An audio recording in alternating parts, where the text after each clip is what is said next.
Good day everyone. Our topic for today is all about central and inscribed angles. And this is the second part. So let's start. So let's have more problems involving central and inscribed angles.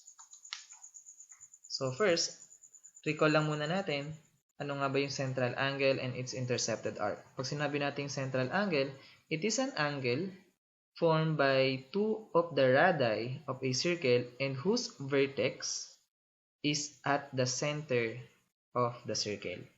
So, ito yung itsura ng central angle. So, anong ibig sabihin pag meron tayong central angle?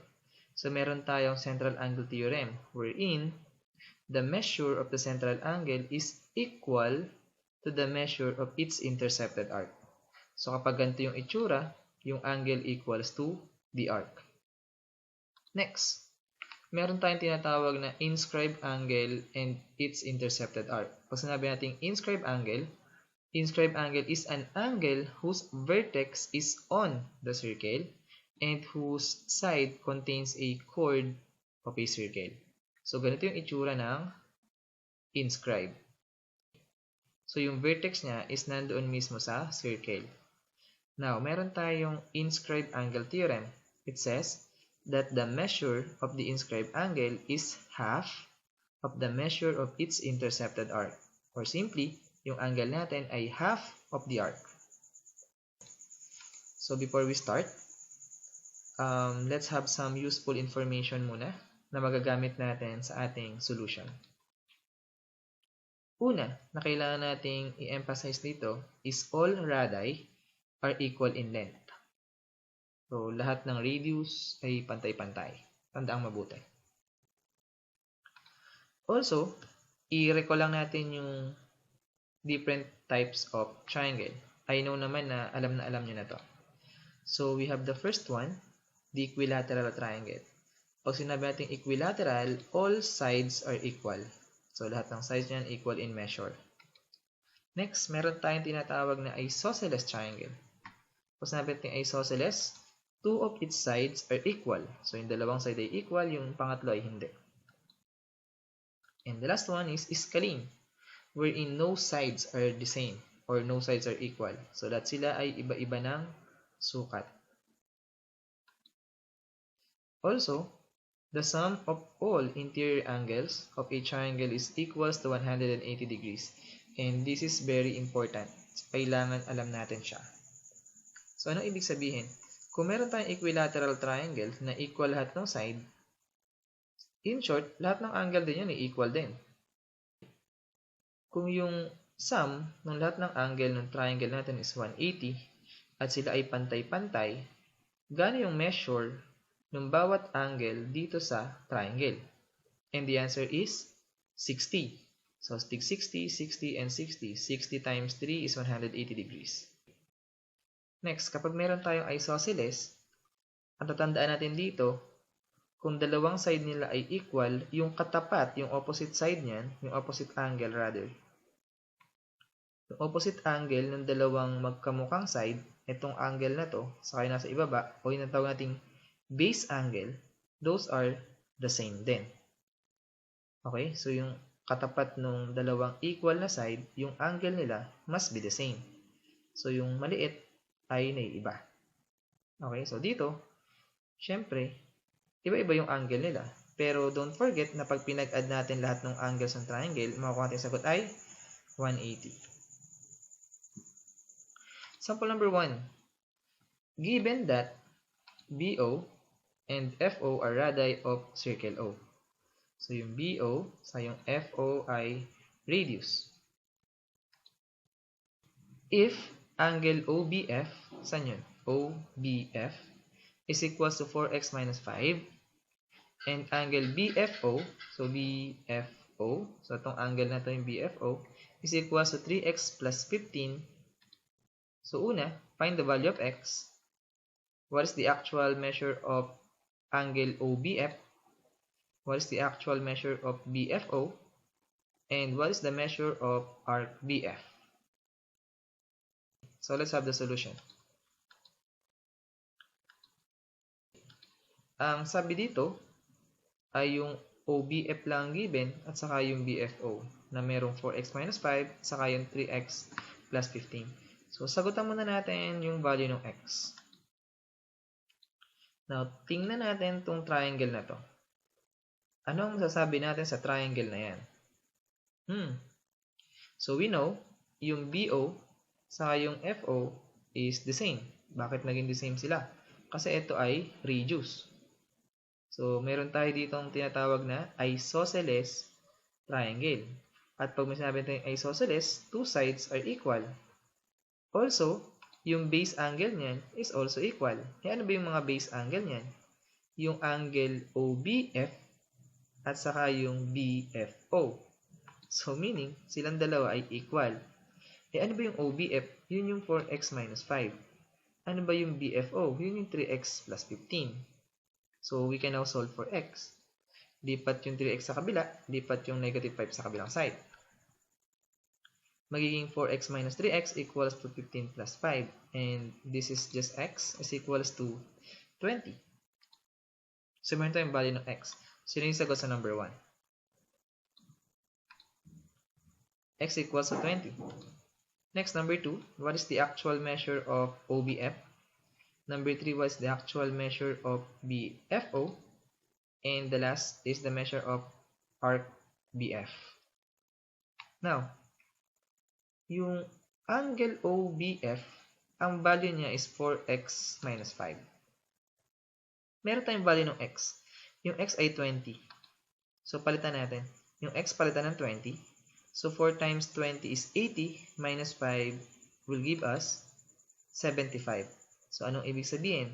Yung actual measure ng OBF is 75 degrees. Tandaang mabuti. Angle ang hinahanap natin dito, kaya yung ating unit na ang sagot ay 75. Dapat may degrees. Now, sir, bakit yung x walang degrees? Kasi hindi naman to angle. Nakukuha? So, ito ay angle kaya meron siyang degrees. Now, yung angle BFO, sinabi natin kanina na they are equal. Kasi mga base angle sila. So, kung ito ay 75, 75 yun yung isa. Okay, so check muna natin. 3 times 20 ay 60 plus 15 is 75 din naman. Next, what is the measure of arc BF? So, ito yung BF. Arc BF. So, paano natin makukuha to? Makukuha natin yung arc BF kung makukuha natin yung angle BOF. Kung makukuha natin itong angle na to, makukuha natin yung arc. Bakit? Kasi ito ay central angle lang. So, yung central angle ay equal nung kanyang intercepted arc. Now, kunin natin. So, we know, ito ay 75 and this is 75. So, natatandaan yung kaninang discussion. Yung sum ng angle ng isang triangle ay 180. So, 75 plus 75, may 150 ka na. So, ano pa yung kulang? Ito ay 30 degrees. Kung ito ay 30 degrees, yung arc BF is also very good. 30 degrees. And this is 30 degrees. And we're done. So, next tayo. Move on. Example number 2. Given circle O, yung angle EOG ay 3x plus 5. Yung angle GOR is x minus 1. Yung arc SR is 60 degrees. So, find number 1, x. Solve for x. Number 2 is angle GOR. Number 3 is EOG. Hindi ko nababasahin lahat kasi medyo mahaba. And 10 ang kailangan natin hanapin. Now, kapag ganito yung ating given at ganito yung ating situation and isang circle lang naman yung pagbabasehan, ito yung kailangan nyo munang gawin. At ito yung ginagawa ko, usually. Hindi ko muna iniintindi kung ano yung tanong. Bakit po ganun? So, malalaman nyo mamaya. So, ulitin ko lang, hindi muna natin iintindihin kung ano yung tanong. Nakuha? So, paano yun? So, simulan natin. Okay, let's have the solution. So, doon muna tayo sa mga given na alam na natin. So, una, alam natin yung angle EOG ay central angle. Okay, central angle yan. So, meaning, yung arc na, doon tayo sa x, yung arc na EG is also 3x plus 5. Okay, kasi bakit? Kasi central angle yan.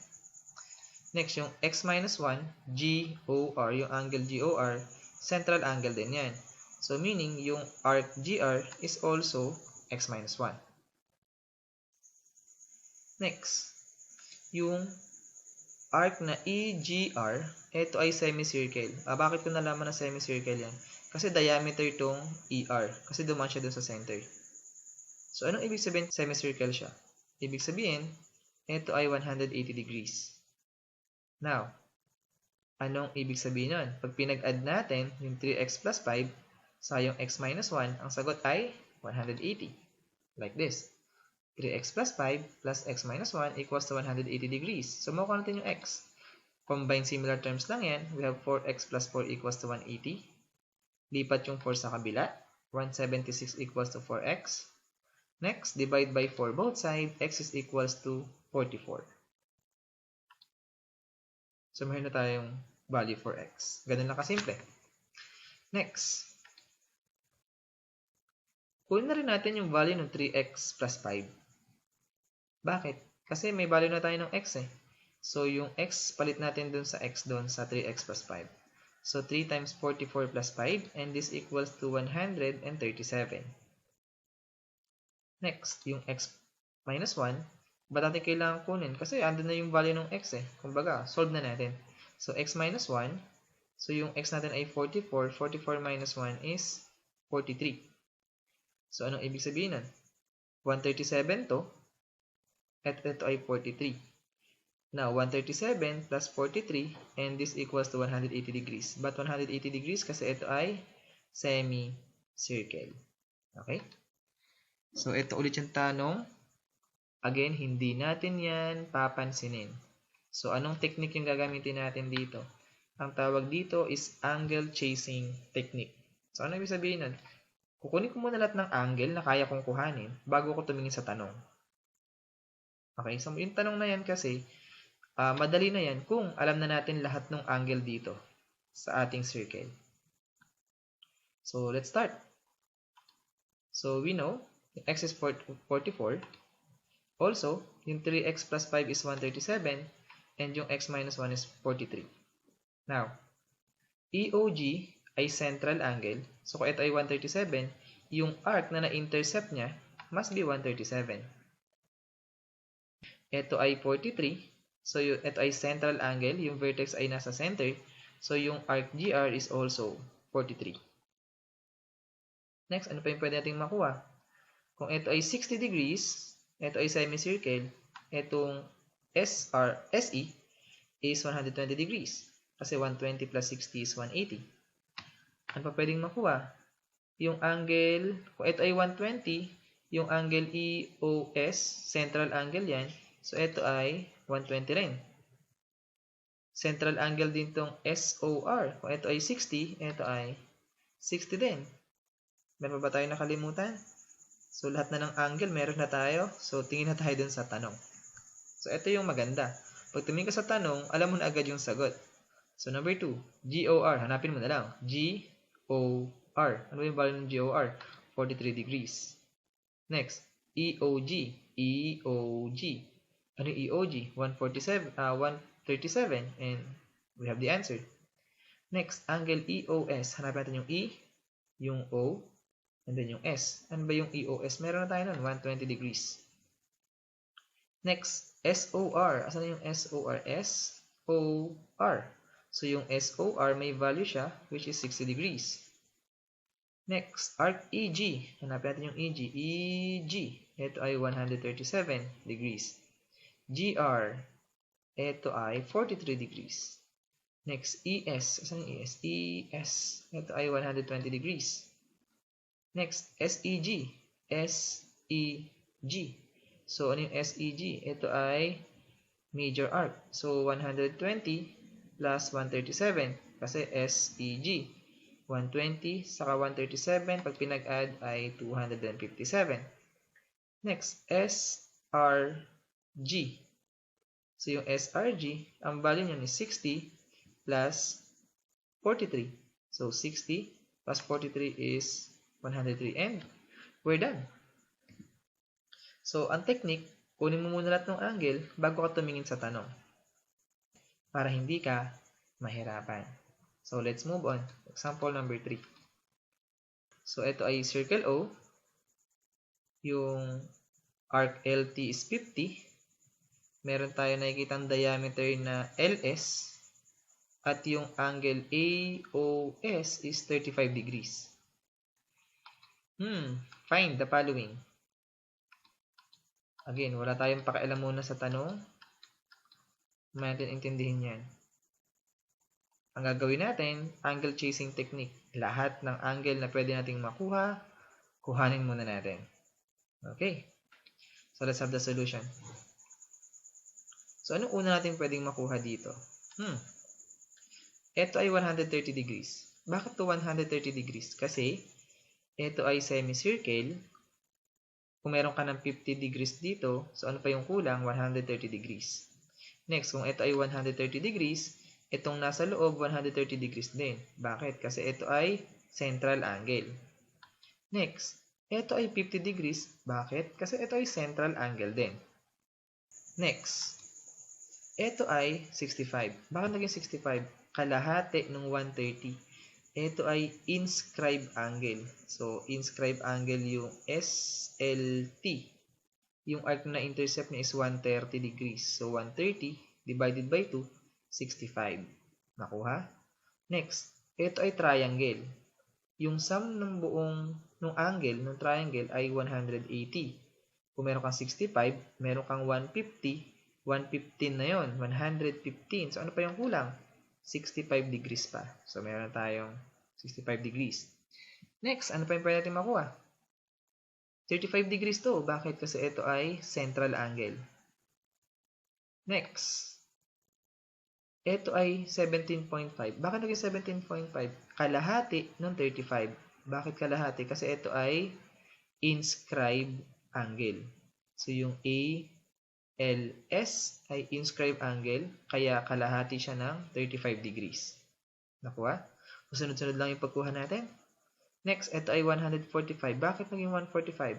Semicircle, LAS. So, may 35 ka na, 145 yung kabila. Also, ito ay 145 din kasi ito ay central angle. Kamukha lang siya nung arc na na-intercept niya.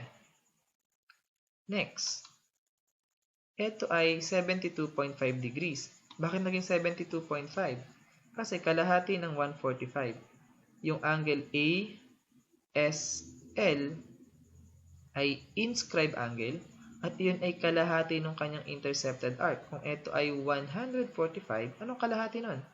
72.5.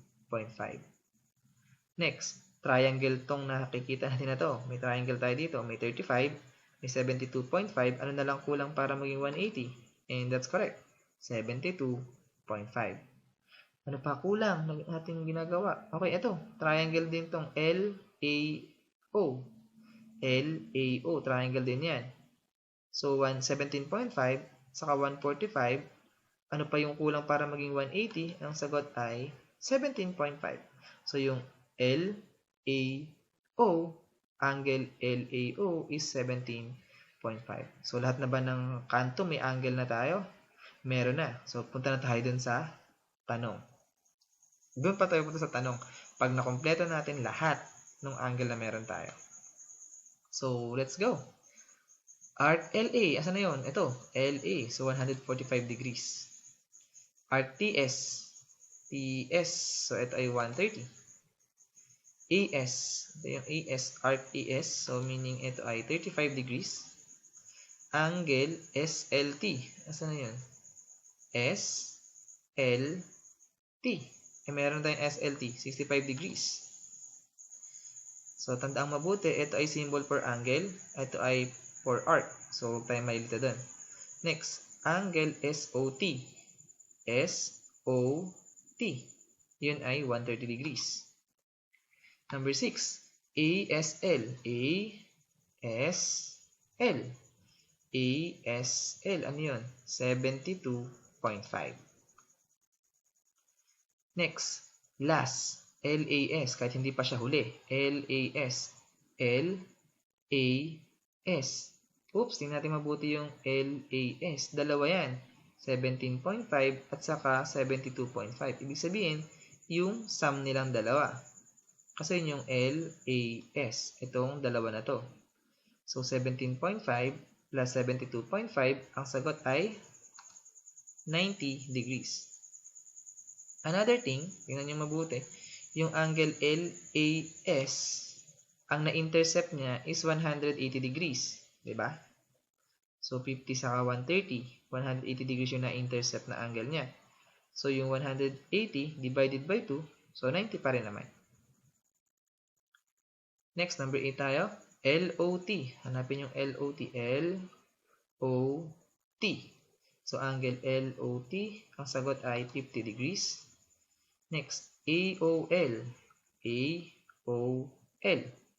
AOL, ito ay 145 degrees. Last, angle ALS. ALS. ALS. May bali tayo na. And ay 17.5. And we're done. And that's all for today. As always, that's it.